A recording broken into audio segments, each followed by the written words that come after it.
Shalom Bapak Ibu Saudara-saudari penggemar setia podcast Yonggelion. Saya berharap Bapak Ibu dimanapun berada saat ini dalam keadaan baik. Kita akan merenungkan firman Tuhan. Mari kita berdoa. Bapa kami di sorga, kami datang ke hadapan-Mu dengan hati yang haus akan firman-Mu. Bukalah mata rohani kami untuk melihat kebenaran-Mu. Bukalah telinga kami untuk mendengarkan suara-Mu. Kiranya Roh Kudus-Mu hadir di tengah-tengah kami dan berbicara melalui firman yang akan merenungkan bersama. Berkati hamba-Mu yang akan menyampaikan firman ini, dan biarlah setiap kata membawa transformasi dalam hidup kami. Dalam nama Tuhan Yesus Kristus kami berdoa. Amin. Saudara-saudari yang dikasihi Tuhan, Horas, bagaimana iman kita hari ini? Sedang kuat atau lemah? Berapi-api atau dingin seperti es di kulkas? Ini saya mau bermulai dengan cerita nyata.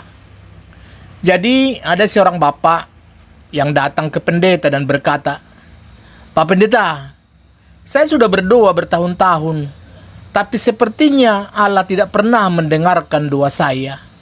Saya merasa doa saya mentok di langit-langit rumah, tidak sampai ke surga." Sang pendetanya bertanya, "Emang Bapak berdoa tentang apa?"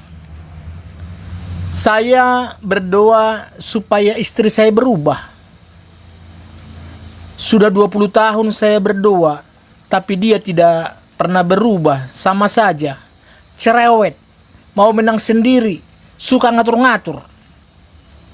Pendetanya tersenyum dan berkata, "Bapak, mungkin selama ini yang perlu berubah bukan istri Bapak, tetapi Bapak sendiri. Mungkin Allah sudah menjawab doa Bapak dengan mengubah Bapak supaya bisa lebih sabar, lebih pengertian, dan lebih mengasihi istri Bapak." Ini si Bapak terdiam. Baru dia sadar, selama 20 tahun berdoa, ternyata yang berubah memang bukan istrinya, tetapi dia sendiri sudah menjadi lebih sabar, lebih dewasa, lebih bijaksana. Itulah yang akan kita pelajari hari ini, saudara-saudari. Kadang-kadang jawaban Allah atas doa kita bukan seperti yang kita harapkan. Tetapi satu hal yang pasti, Allah selalu mendengar, Allah selalu merespon, dan Allah selalu bekerja, meskipun caranya berbeda dari yang kita bayangkan. Hari ini di Minggu Rogate, yang berarti berdoalah, kita akan mempelajari sebuah nas yang tidak biasa. Ini dari kitab Ayub, bukan dari mulut Allah, bukan dari mulut Ayub, tetapi dari mulut seorang pemuda bernama Elihu yang berbicara tentang bagaimana Allah mendengar dan menjawab doa manusia. Saudara-saudari, sebelum kita masuk ke nas kita perlu memahami konteksnya. Jadi kitab Ayub ini adalah salah satu kitab tertua dalam Alkitab. Ini adalah kisah tentang seorang yang saleh, namanya Ayub, yang mengalami penderitaan yang luar biasa. Kehilangan semua anaknya, kehilangan semua hartanya, bahkan kehilangan kesehatannya, bahkan istrinya menyuruhnya untuk mengutuki Allah dan mati saja. Bayangkan saudara-saudari, dari seorang yang paling kaya, paling berpengaruh, paling dihormati di zamannya, dalam waktu singkat menjadi seorang yang miskin, sakit-sakitan, duduk di atas timbunan abu sambil mengerik kudisnya dengan beling. Ada 3 orang sahabat Ayub datang untuk menghiburnya. Namanya Elifas, Bildad, dan Zofar. Tetapi bukannya menghibur, mereka malah menyalahkan Ayub. Mereka semua mengatakan hal yang sama. Pasti ada dosa tersembunyi dalam hidup Ayub. Kalau tidak, mengapa Allah menghukum kamu seberat ini? Di sini Ayub terus membela diri. Dia tidak mengerti mengapa ini semua terjadi padanya. Dia merasa Allah tidak adil. Dia ingin bertemu dengan Allah dan meminta penjelasan. Perdebatan berlangsung panjang, pasal demi pasal, argumen demi argumen, tanpa ada penyelesaian. Lalu muncullah seorang pemuda, ini bernama Elihu. Namanya berarti dia adalah Allahku. Selama ini dia diam saja. Dia mendengarkan perdebatan pada para senior. Tetapi sekarang dia tidak tahan lagi. Dalam pasal 32 dia mulai berbicara. Siapa Elihu ini? Alkitab tidak banyak bercerita tentang dia. Yang kita tahu, dia adalah anak Barakhel, orang Bus dari kaum Ram. Dia muda, jauh lebih muda dari Ayub dan ketiga sahabatnya. Karena itu, awalnya dia menahan diri untuk berbicara, menghormati yang lebih tua. Tetapi ketika dia melihat ketiga senior itu gagal memberikan jawaban yang memuaskan, dan Ayub terus membenarkan diri sendiri, Elihu tidak bisa diam lagi. Yang menarik adalah, setelah Elihu selesai berbicara, Allah sendiri berbicara kepada Ayub. Tetapi Allah tidak menegur Elihu, seperti dia menegur ketiga sahabat Ayub yang lain. Ini menunjukkan bahwa ada kebenaran dalam perkataan Elihu. Nas kita hari ini adalah Ayub 33 ayat 26 sampai 33. Adalah bagian dari pembicaraan Elihu. Ini secara khusus dia sedang menjelaskan bagaimana Allah bekerja dalam hidup manusia, termasuk bagaimana Allah mendengar dan menjawab doa kita. Saudara-saudari, mari kita baca bersama nas kita. Kita buka Alkitab kita dari Ayub 33 ayat 26 sampai 33. Ayub 33 ayat 26 sampai 33. Ia berdoa kepada Allah dan Allah berkenan menerimanya. Ia akan memandang wajahnya dengan bersorak-sorai dan Allah mengembalikan kebenaran kepada manusia. Ia akan bernyanyi di depan orang. Aku telah berbuat dosa dan yang lurus telah kubengkokkan, tetapi hal itu tidak dibalaskan kepadaku. Ia telah membebaskan nyawaku dari jalan ke liang kubur, dan hidupku akan melihat terang. Sesungguhnya semuanya ini dilakukan Allah 2-3 kali terhadap manusia, mengembalikan nyawanya dari liang kubur sehingga ia diterangi oleh cahaya hidup. Perhatikanlah hai Ayub, dengarkanlah aku, diamlah, akulah yang berbicara. Jikalau ada yang hendak kau katakan, jawablah aku. Berkatalah, karena aku rela membenarkan engkau.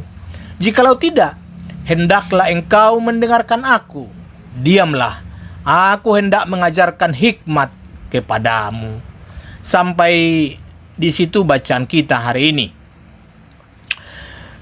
Yang pertama yang mau kita lihat adalah berdoa adalah jalan pulang kepada Allah.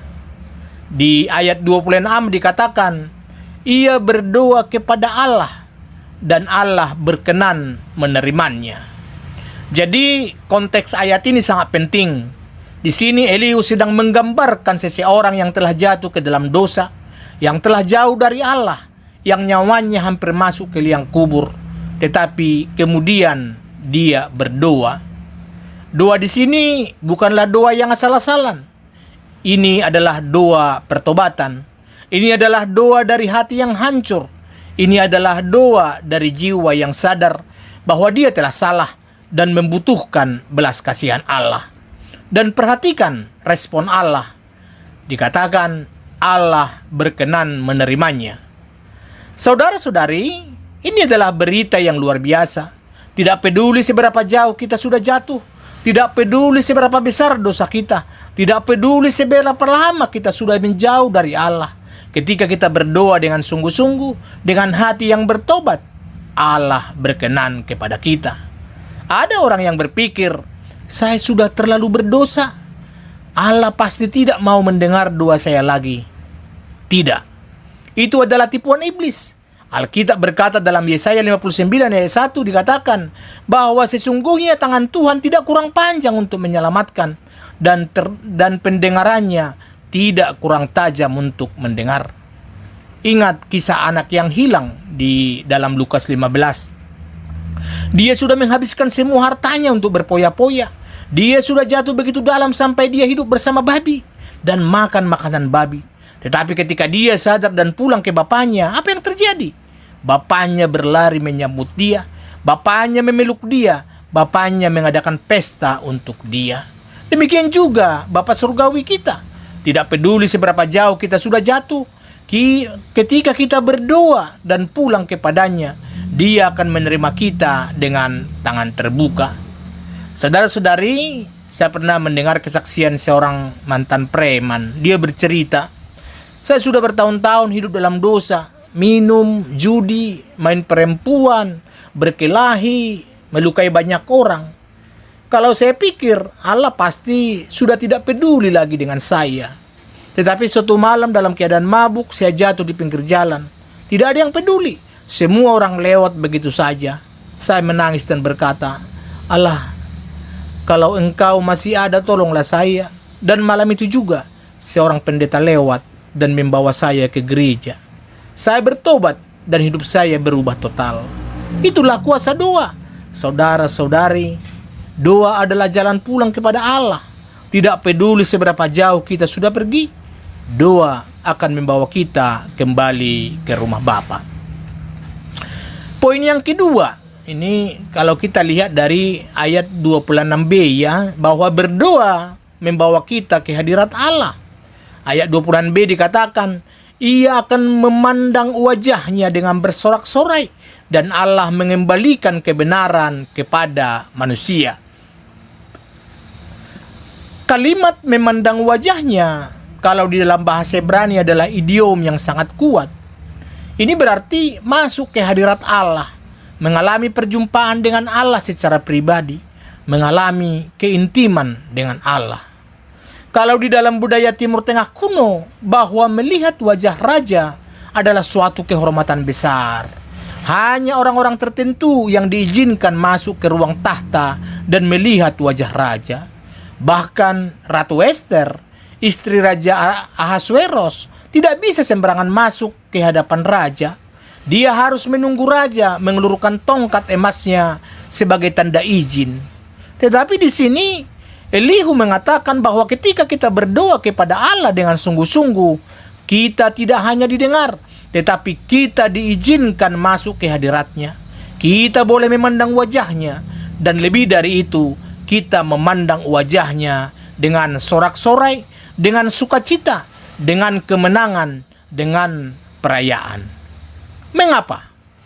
Karena Allah memulihkan kebenaran manusia itu. Allah tidak hanya mengampuni dosa kita, tetapi Dia memulihkan kita.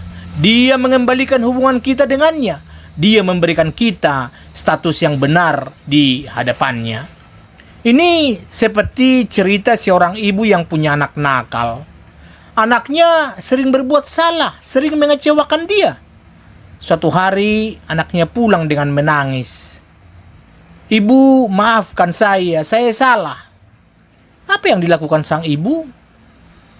Bukan hanya mengampuni, tetapi memeluk anaknya erat-erat, mengusap air matanya, membersihkan kotoran di bajunya dan berkata, kamu tetap anak ibu, ibu tetap mengasihi kamu. Demikian juga Allah terhadap kita. Ketika kita berdoa dengan hati yang bertobat, Dia tidak hanya mengampuni, Dia memulihkan kita sepenuhnya. Sekarang kita masuk kepada poin yang ketiga. Berdoa menghasilkan kesaksian. Di ayat 27 dan 28 dikatakan, Ia akan bernyanyi di depan orang, aku telah berbuat dosa, dan yang lurus telah kubengkokkan, tetapi hal itu tidak dibalaskan kepadaku. Ia telah membebaskan nyawaku dari jalan ke liang kubur, yang hidupku akan melihat terang. Perhatikan apa yang terjadi setelah seorang berdoa dan mengalami pemulihan dari Allah. Di sini dia bersaksi. Ia akan bernyanyi di depan orang-orang. Artinya, dia tidak menyimpan pengalamannya untuk diri sendiri. Dia menceritakan kepada orang lain tentang apa yang Allah sudah lakukan di dalam hidupnya. Dan kesaksian apa yang dia berikan? Dia jujur mengakui dosanya. Aku telah berdosa dan memutarbalikkan yang benar. Dia tidak menutupi masa lalunya. Dia tidak berpura-pura suci. Dia mengakui dengan jujur bahwa dia pernah salah. pernah jatuh dan pernah berdosa. Tetapi dia tidak berhenti di situ. Dia melanjutkan, tetapi ia tidak mengajar aku setimpal dengan kesalahanku. Ini adalah kesaksian tentang belas kasihan Allah. Allah tidak membalas kita setimpal dengan dosa kita. Kalau Allah membalas kita setimpal dengan dosa kita, kita semua sudah binasa. Tetapi Allah, karena kasih-Nya yang besar, mengampuni kita dan memulihkan kita. Dia bahkan berkata, ia telah menebus nyawaku dari liang kubur, sehingga aku dapat melihat terang. Ini adalah kesaksian tentang keselamatan. Allah menyelamatkan dia dari kematian, bukan hanya kematian fisik, tetapi juga kematian rohani. Allah membawa dia keluar dari kegelapan dosa dan membawa dia ke dalam terang kehidupan. Saudara-saudari, setiap orang pernah mengalami jawaban doa. Allah pasti punya kesaksian. Pertanyaannya adalah, apa kita mau bersaksi? Banyak orang Kristen yang malu bersaksi. Mereka sudah mengalami mujizat Allah, sudah mengalami pemulihan Allah, sudah mengalami jawaban doa yang luar biasa. Tetapi mereka diam saja. Mereka tidak mau orang lain tahu bahwa mereka pernah jatuh. Mereka tidak mau orang lain tahu tentang masa lalu mereka. Tetapi Alkitab mengajarkan kita untuk bersaksi. Kalau kita lihat di Wahyu 12 ayat 11 dikatakan, dan mereka mengalahkan dia oleh darah anak domba dan oleh perkataan kesaksian mereka, karena mereka tidak mengasihi nyawa mereka sampai ke dalam maut. Jadi kesaksian kita adalah senjata rohani yang kuat. Saya pernah mendengar kesaksian seorang ibu yang dulunya sangat sombong. Dia selalu meremehkan orang lain, selalu merasa dirinya paling benar. Suatu hari dia jatuh sakit keras. Dokter sudah menyerah. Tetapi jemaat di gerejanya berdoa untuknya tanpa henti. Dan Allah menyembuhkan dia secara ajaib. Setelah sembuh, hidupnya berubah total. Dia menjadi sangat rendah hati, mau melayani, dan dia tidak pernah berhenti bersaksi tentang kasih Allah yang telah menyembuhkannya. Kesaksiannya membawa banyak orang untuk bertobat. Sekarang kita lihat poin keempat, bahwa Allah terus-menerus bekerja dalam hidup kita. Di ayat 29 dikatakan, sesungguhnya semuanya ini dilakukan Allah 2-3 kali terhadap manusia. Ayat 30, mengembalikan nyawanya dari liang kubur sehingga ia diterangi oleh cahaya hidup. Ini adalah ayat yang sangat menghibur dan sekaligus sangat menantang. Elihu mengatakan bahwa Allah melakukan semuanya ini. Maksudnya bahwa proses berbicara kepada manusia, membawa manusia bertobat, mendengar doa manusia, memulihkan manusia 2-3 kali. Apa artinya 2-3 kali? Ini adalah idiom dalam bahasa Ibrani yang berarti berulang-ulang atau berkali-kali. Bukan hanya sekali, tetapi berkali-kali. Bukan hanya 2 kali atau 3 kali, tetapi terus menerus. Ini menunjukkan kesabaran Allah yang luar biasa. Allah tidak pernah menyerah pada kita. Kalau kita jatuh, dia angkat kita. Kalau kita jatuh lagi, dia angkat kita lagi. Kalau kita jatuh lagi dan lagi, dia tetap angkat kita lagi dan lagi. Makanya di dalam Ratapan 3 ayat 22-23 dikatakan, tak berkesudahan kasih setia Tuhan, tak habis-habisnya rahmat-Nya, selalu baru tiap pagi, besar kesetiaanmu. Saya pernah mendengar ilustrasi yang sangat indah tentang ini. Ada seorang bapak yang mengajar anaknya yang masih balita untuk berjalan. Sang anak mencoba berjalan tetapi jatuh. Bapaknya mengangkat dia. Anak itu mencoba lagi, jatuh lagi. Bapaknya mengangkat lagi. Begitu terus berkali-kali. Apakah sang bapak bosan? Tentu tidak. Apakah sang bapak marah? Tidak juga. Malah setiap kali anaknya jatuh dan bangkit lagi, sang bapak tersenyum dan mengatakan, "Ayo nak, kamu pasti bisa." Demikian juga Bapa surgawi kita. Dia tidak pernah bosan dengan kita. Dia tidak pernah menyerah pada kita. Dia terus-menerus bekerja dalam hidup kita. Terus-menerus membentuk kita. Terus-menerus memulihkan kita berkali-kali tanpa henti. Tujuannya apa? Supaya ia menjauhkan nyawanya dari liang kubur dan menyinarinya dengan terang kehidupan. Allah tidak mau kita binasa. Allah mau kita diselamatkan. Allah mau kita hidup dalam terangnya. Poin yang terakhir, bahwa pentingnya mendengarkan dengan hati yang terbuka. Ayat 31-33 demikian. Perhatikanlah, hai Ayub, dengarkanlah aku, diamlah, akulah yang berbicara. Jikalau ada yang hendak kau katakan, jawablah aku. Berkatalah, karena aku rela membenarkan engkau. Jikalau tidak, hendaklah engkau mendengarkan aku. Diamlah, aku hendak mengajarkan hikmat kepadamu. Di bagian akhir nas kita hari ini, Elihu mengajak Ayub untuk mendengarkan dengan sungguh-sungguh. Dia mengatakan 3 hal penting. Yang pertama, perhatikanlah hai Ayub, dengarkanlah aku, diamlah, akulah yang berbicara. Di sini Elihu meminta Ayub untuk benar-benar memperhatikan apa yang dia katakan. Bukan hanya mendengar dengan telinga, tetapi mendengar dengan hati. Bukan mendengar sambil menyiapkan argumen balasan, tetapi mendengar dengan hati yang terbuka. Ini adalah masalah kita, saudara-saudari. Kita sering mendengar firman Tuhan dengan telinga, tetapi tidak dengan hati. Kita datang ke gereja, kita duduk, kita dengar khotbah, tetapi pikiran kita kemana-mana. Pikiran kita di rumah, di kantor, di pasar, di dapur, di mana saja, kecuali firman Tuhan. Seringkali kita juga mendengarkan firman Tuhan, tapi ketika tidak cocok dengan pikiran kita, bahkan kita sudah menciptakan alasan di dalam hati kita. Di sini Yesus berkata dalam Matius 13 ayat 9, siapa bertelinga hendaklah ia mendengar. Artinya, bukan semua yang punya telinga bisa benar-benar mendengar. Apa yang mendengar tetapi tidak mengerti. Ada yang mendengar tetapi tidak mau menerima. Ada yang mendengar tetapi tidak ada yang mau taat. Di sini sangat jelas bahwa ada yang mendengar tetapi tidak mengerti.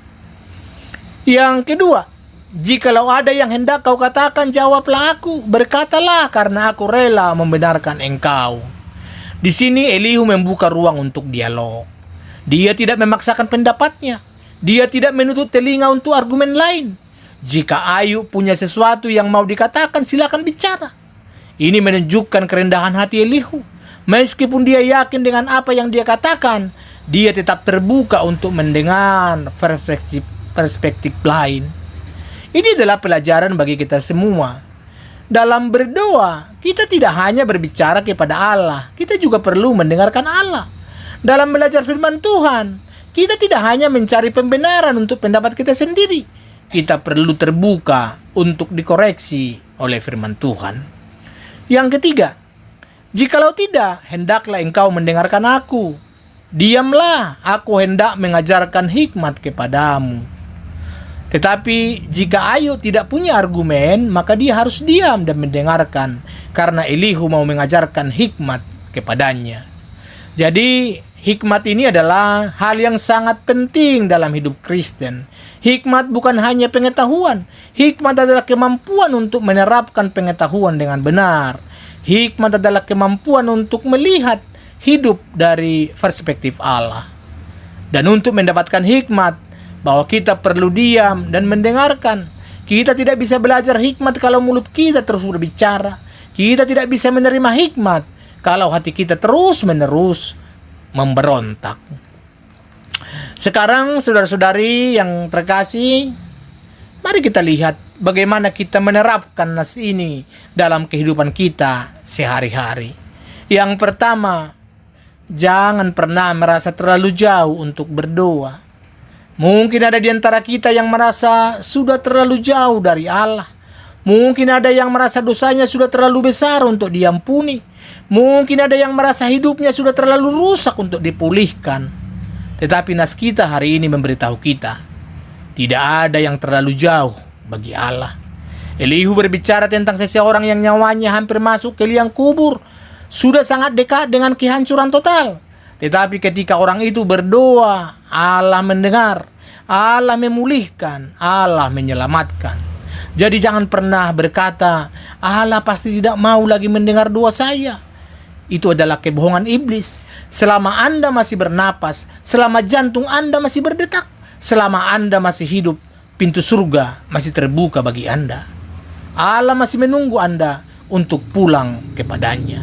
Kalau Anda pernah jatuh ke dalam dosa yang parah, dosa perzinahan, dosa korupsi, dosa pembunuhan karakter, dosa apapun yang dibiarkan rasa malu menghalangi Anda untuk berdoa, jangan biarkan rasa malu itu menghalangi Anda untuk berdoa.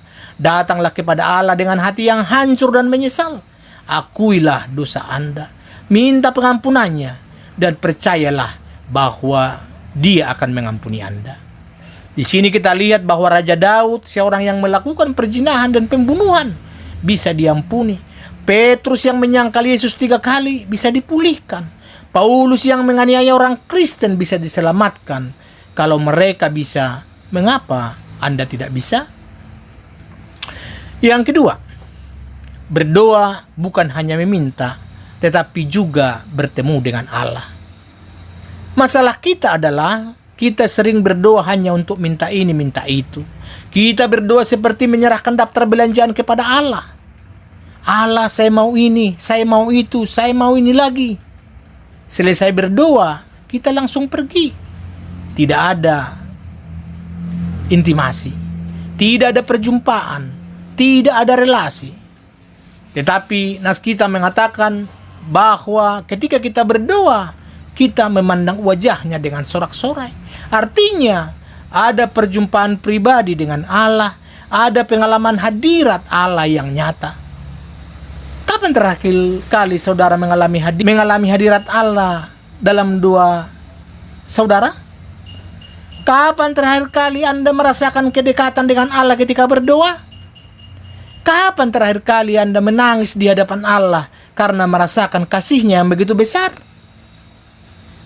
Kalau doa Anda kering, kalau doa Anda terasa kosong, mungkin karena Anda hanya fokus pada apa yang Anda mau, bukan pada siapa yang Anda hadapi. Mulai sekarang, ketika Anda berdoa, jangan langsung mulai dengan daftar permintaan. Mulai dengan memuji Allah, mulai dengan mengagumi kebesarannya, mulai dengan mengakui kebaikannya.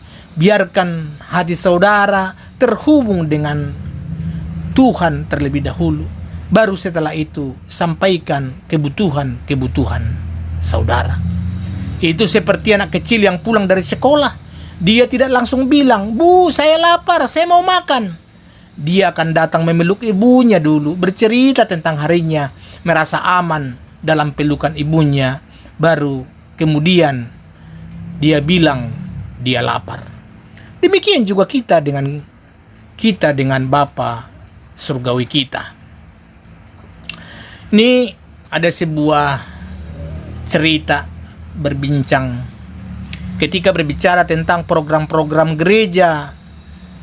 Apalagi di gereja kita seringkali jemaat mengatakan, "Kok gereja duit melulu, duit. Tapi ini yang hambanya mengatakan, apa bedanya dengan kita?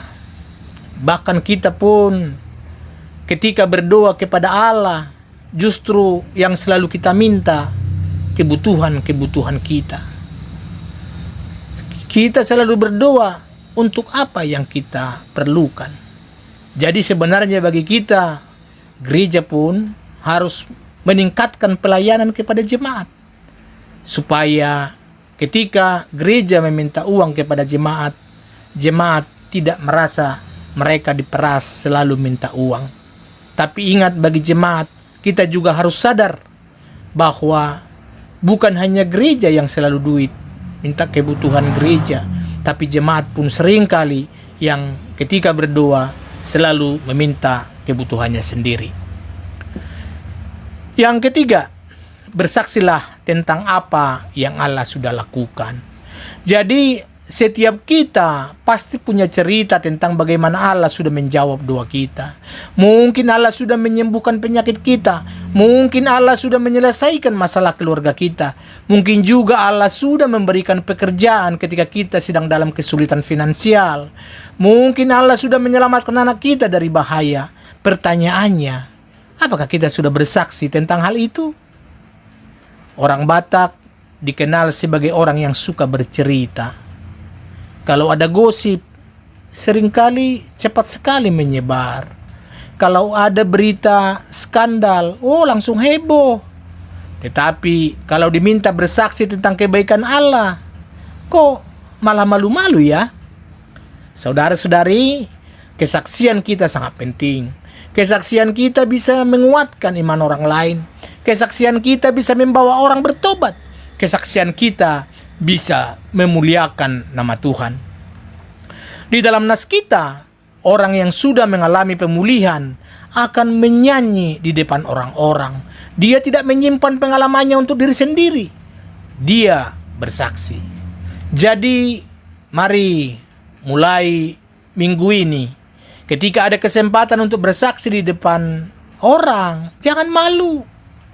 Ketika ada kesempatan untuk berbagi pengalaman rohani di tempat persekutuan kita, jangan ragu. Ketika ada kesempatan untuk menceritakan kebaikan Allah kepada teman atau keluarga, jangan lewatkan. Ingat, kita bukan bersaksi untuk menyembuhkan diri. Kita bersaksi untuk memuliakan Allah. Kita bersaksi supaya orang lain juga mengalami apa yang kita alami. Yang keempat, percayalah bahwa Allah tidak pernah menyerah pada kita. Nas kita mengatakan bahwa Allah melakukan semuanya ini 2-3 kali atau berkali-kali atau di sini tanpa henti. Allah tidak pernah menyerah kepada kita. Mungkin Anda merasa sudah terlalu sering jatuh ke dalam dosa yang sama. Mungkin Anda merasa sudah terlalu sering mengecewakan Allah. Mungkin juga Anda berpikir, pasti Allah sudah bosan dengan saya. Pasti Allah sudah tidak sabar lagi dengan saya. Tidak. Allah tidak pernah bosan. Allah tidak pernah menyerah. Kasih setianya tidak pernah berkesudahan. Rahmatnya selalu baru setiap pagi. Jadi jangan pernah menyerah pada diri Anda sendiri. Kalau Allah tidak menyerah pada Anda, mengapa Anda menyerah pada diri Anda sendiri? Bangkitlah, bertobatlah, berdoalah lagi, mulai lagi. Allah akan selalu siap menerima Anda dengan tangan terbuka. Ini sama seperti cerita tentang seorang anak yang nakal, bahwa setiap hari dia berbuat salah, setiap hari ibunya memarahinya, tetapi juga setiap hari ibunya memeluknya dan berkata, "Ibu tetap sayang kamu." Suatu hari sang anak bertanya, "Bu, kenapa ibu tidak pernah bosan dengan saya? Saya kan sering bikin ibu kecewa." Sang ibu menjawab, "Karena kamu anak ibu. Ibu tidak akan pernah bosan mengasihi kamu. Demikian juga Allah kepada kita. Kita adalah anak-anaknya. Dia tidak akan pernah bosan mengasihi kita." Yang kelima, dengarkanlah Allah dengan hati yang terbuka. Di sini Elihu mengajak Ayub untuk diamlah dan mendengarkan hikmat yang mau diajarkan. Demikian juga Allah mengajak kita untuk diam dan mendengarkannya. Masalah kita adalah kita terlalu banyak bicara, terlalu sedikit mendengar. Kita terlalu sibuk memberitahu Allah apa yang harus dia lakukan, sampai kita lupa mendengarkan apa yang Allah mau katakan kepada kita. Ketika membaca di 1 Raja-Raja 19, ketika Elia sedang putus asa dan melarikan diri ke Gunung Horeb, di sini Allah berbicara kepadanya. Tetapi Allah tidak berbicara dalam angin besar, tidak dalam gempa bumi, tidak dalam api, tetapi dalam bunyi angin yang sepoi-sepoi basah. Suara yang lembut, yang halus, yang hanya bisa didengar kalau kita sungguh-sungguh diam dan mendengarkan. Demikian juga Allah sering berbicara kepada kita dengan suara yang lembut, melalui firman-Nya, melalui khotbah, melalui nasihat seorang saudara seiman, melalui peristiwa dalam hidup kita. Tetapi kalau kita tidak diam dan mendengarkan, kita akan melewatkan suaranya. Jadi mulai hari ini, biasakan untuk diam di hadapan Allah. Setelah Anda berdoa, jangan langsung berdiri dan pergi. Diamlah sejenak. Biarkan Allah berbicara kepada hati Anda. Mungkin melalui ayat Alkitab yang tiba-tiba terlintas dalam pikiran Anda. Mungkin melalui rasa damai yang tiba-tiba memenuhi hati Anda. Mungkin juga melalui keyakinan yang tiba-tiba muncul tentang apa yang harus Anda lakukan. Belajarlah untuk mendengarkan Allah, bukan hanya berbicara kepada Allah. Saudara-saudari yang terkasih, kita sudah sampai di akhir perjalanan kita melalui Ayub 33 ayat 26 sampai 33. Apa yang kita pelajari? Kita belajar bahwa berdoa adalah jalan pulang kepada Allah. Tidak peduli seberapa jauh kita sudah jatuh. Ketika kita berdoa dengan hati yang bertobat, Allah akan menerima kita. Kita belajar bahwa berdoa membawa kita ke hadirat Allah. Doa bukan hanya ritual, tetapi perjumpaan pribadi dengan Allah yang hidup. Kita belajar bahwa berdoa menghasilkan kesaksian. Orang yang sudah mengalami jawaban doa Allah tidak bisa diam, dia harus bersaksi tentang kebaikan Allah. Kita belajar bahwa Allah terus-menerus bekerja dalam hidup kita. Dia tidak pernah menyerah pada kita. Kasih setianya tidak pernah berkesudahan. Di sini kita belajar bahwa kita harus mendengarkan Allah dengan hati yang terbuka. Doa bukan hanya kita yang bicara, tetapi juga mendengarkan. Minggu Rogate ini adalah panggilan bagi kita semua untuk tetap berdoa. Berdoalah ketika Anda senang. Berdoalah ketika Anda sedih. Berdoalah ketika Anda dalam masalah. Berdoalah ketika Anda dalam berkat. Berdoalah di pagi hari, berdoalah di malam hari. Berdoalah tanpa henti. Jangan pernah berhenti berdoa, karena Allah tidak pernah berhenti mendengar. Jangan pernah menyerah dalam doa, karena Allah tidak pernah menyerah pada Anda. Jangan pernah merasa terlalu jauh untuk berdoa, karena tangan Allah selalu terbuka untuk menerima Anda. Ingatlah selalu, Allah berkenan kepada kita ketika kita berdoa. Allah memulihkan kita ketika kita berdoa. Allah menebus kita dari liang kubur ketika kita berdoa. Allah menyinari kita dengan terang kehidupan ketika kita berdoa. Jadi mulai hari ini, mulai saat ini, buatlah komitmen baru di dalam hidup Anda. Saya akan tetap berdoa. Apapun yang terjadi dalam keadaan apapun, saya akan tetap berdoa. Dan percayalah, ketika Anda tetap berdoa, Anda akan memandang wajah Allah dengan sorak-sorai. Anda akan mengalami pemulihan. Anda akan menyanyi di depan orang-orang tentang kebaikan Allah. Anda akan melihat terang kehidupan. Amin. Mari kita berdoa. Bapa kami di surga, Bapa yang Maha Pengasih, terima kasih untuk firman-Mu yang telah kami renungkan bersama saat ini. Terima kasih Engkau mengajar kami tentang pentingnya berdoa. Terima kasih Engkau mengingatkan kami bahwa Engkau selalu mendengar, selalu merespon, dan selalu bekerja di dalam hidup kami. Ampuni kami yang sering melalaikan doa. Ampuni kami yang sering merasa terlalu jauh untuk datang kepadamu. Ampuni kami yang sering menyerah di dalam doa. Mulai hari ini, tolonglah kami untuk tetap berdoa. Berikanlah kami hati yang lapar dan haus akan kehadirat-Mu. Berikanlah kami ketekunan untuk terus berdoa meski belum melihat jawaban. Berikanlah kami iman untuk percaya bahwa Engkau selalu mendengar dan selalu bekerja. Terima kasih karena Engkau tidak pernah menyerah pada kami. Terima kasih karena kasih setia-Mu tidak pernah berkesudahan. Terima kasih karena rahmat-Mu selalu baru setiap pagi. Ajarlah kami untuk tidak hanya berbicara di dalam doa, tetapi juga mendengarkan suara-Mu. Ajarlah kami untuk tidak hanya meminta, tetapi juga bersyukur. Ajarlah kami untuk tidak hanya berdoa untuk diri sendiri, tetapi juga untuk orang lain. Kiranya setiap orang yang mendengarkan firman ini mendapat damai sejahtera di hati dan dibaharui dalam komitmen yang baru untuk tetap berdoa. Berkati kami semua, pimpinlah kami dalam kehidupan kami, dan pakailah kami untuk kemuliaan nama-Mu. Dalam nama Tuhan Yesus Kristus, Tuhan dan Juru Selamat kami yang hidup, yang berkuasa dengan Dikau Roh Kudus, Allah yang Esa, dari sekarang sampai selama-lamanya. Amin. Horas Mauliate. Ketika Amang Inang, saudara-saudari diberkati, bagikan kepada saudara dimanapun berada, mungkin grup WhatsApp, grup keluarga, biarlah semakin banyak yang diberkati, nama Tuhan dimuliakan. Shalom.